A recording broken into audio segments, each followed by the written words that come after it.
Aaron was a son that I had begged and worried God for a long time. I said, Lord, I need a son. If I die, my name is gonna die. I need a son, Lord. I wanted upstanding citizens. I wanted my men to be gentlemen. And I started searching for names.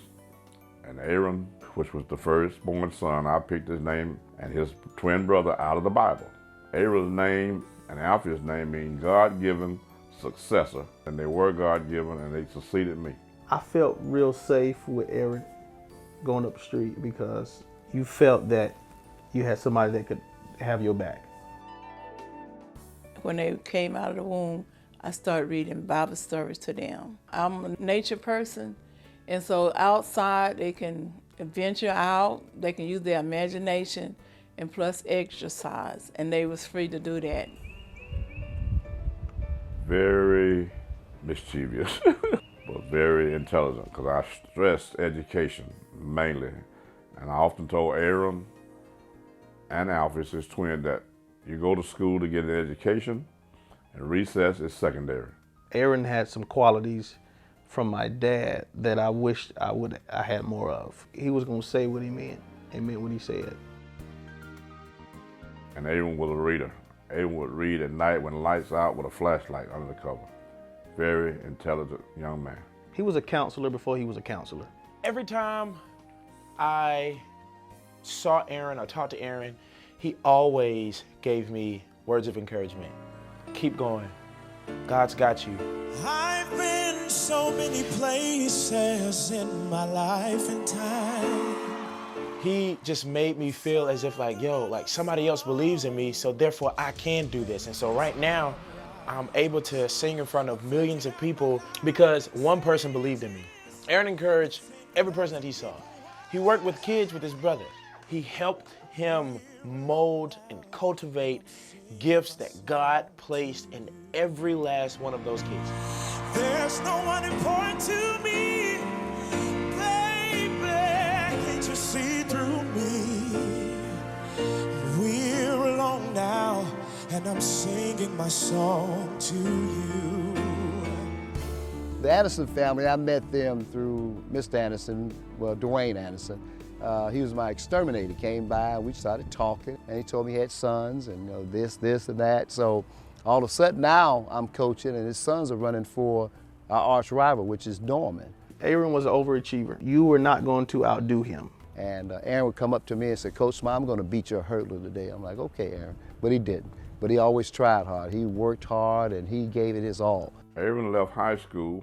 He was accepted to a college in North Carolina, Livingstone, to play football. But he had injured his knee, and so he was redshirted. When he went to college, Aaron played drums in the church. The band director came by and chastised him for beating on the table with drumsticks.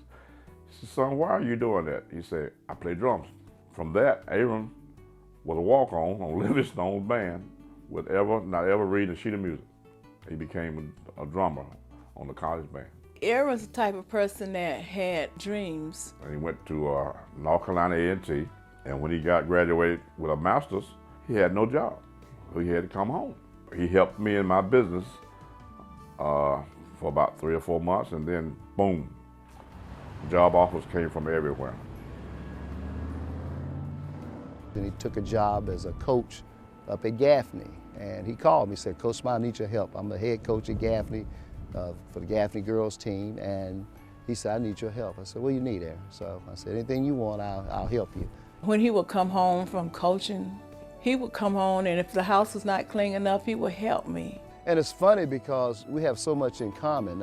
I'm a guidance counselor and track coach, and so is Aaron. He would often take his money and help people on the track team, buy them track shoes and different things they needed they couldn't afford. One of his friends actually called me back and said, hey, there's this guy that wants to meet you. And Brittany was the type of lady that I liked. She respected him. We were actually progressing well after our first date. Not long after that, we actually made it official. Aaron treated Brittany like she was already his wife. I'm a twin too, and Aaron's a twin, so definitely we were always the butt of the joke. Brittany became the love of Aaron's life. Aaron was searching for the perfect young lady to marry. Man, he started writing, and he started something called Table Talk. And most of the subjects that he talked about how a woman should be treated. I am here with Mr. Aaron Anderson. He has a new thing called Table Talk. Tell us all about that, man. Well, Table Talk is pretty much like you see on talk shows. It's like got Michael Bazin, you got Steve Harvey, but this is a little different. We have different restaurants we go and partner with. And wow. We have different topics like why are you single, why are you not married, or born this way, or choice, homosexuality, why do good girls like bad boys. In the academic world, as far as a counselor, he was going to make a big impact, and I felt he was the next up-and-coming outstanding track coach in high school in South Carolina. And I had talked to him the night before. The next day, I got to work, sent me an email, and the minute I opened the email, I got a phone call. It was the strangest thing, and they told me Aaron was involved in an accident on his way to work on 85. And they gave him a little update. They said he's at the emergency room in the trauma unit. And it was on the radio, the TV, about an accident on I-85. So I rushed to Spartanburg. Everybody was at the hospital every day. I stayed there, and I did not leave. 31 days in ICU. Collapsed lungs, had some head injuries. We were all very hopeful.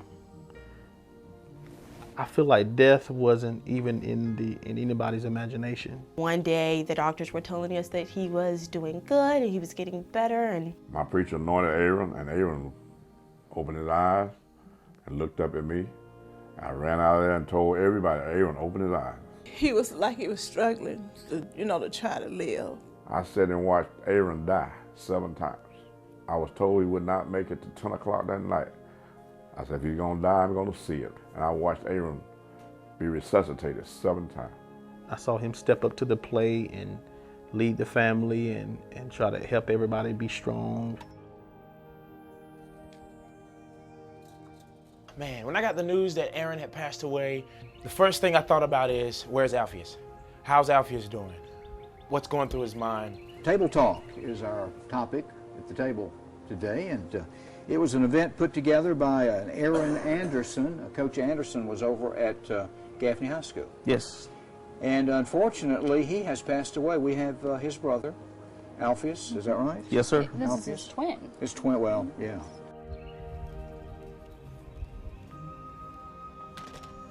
And she decided to build a memory wall in the front yard. She loved flowers. She made a flower bed out of it with over 200 rocks out of the creek, out of our property. just to lose him after just getting him back, I think is a tremendous loss for them. He helped them out a lot, and you know, that was their son, their firstborn son. I don't think parents ever expect to lose their, you know, child.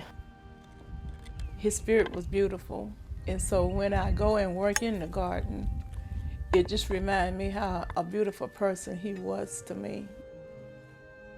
Aaron died at 9:45, a quarter to 10.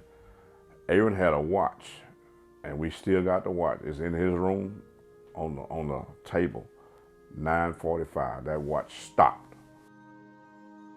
We had made plans, you know, we had already talked about our wedding, you know, what colors we were gonna choose, look at houses and have little Brittany's and Aaron's running around.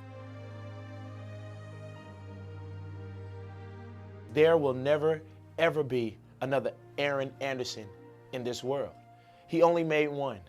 Even though he has a twin brother, Alpheus is special in his own respects and likes. And now that he's no longer here with us, the world will never know what it feels like to have an Aaron in their life.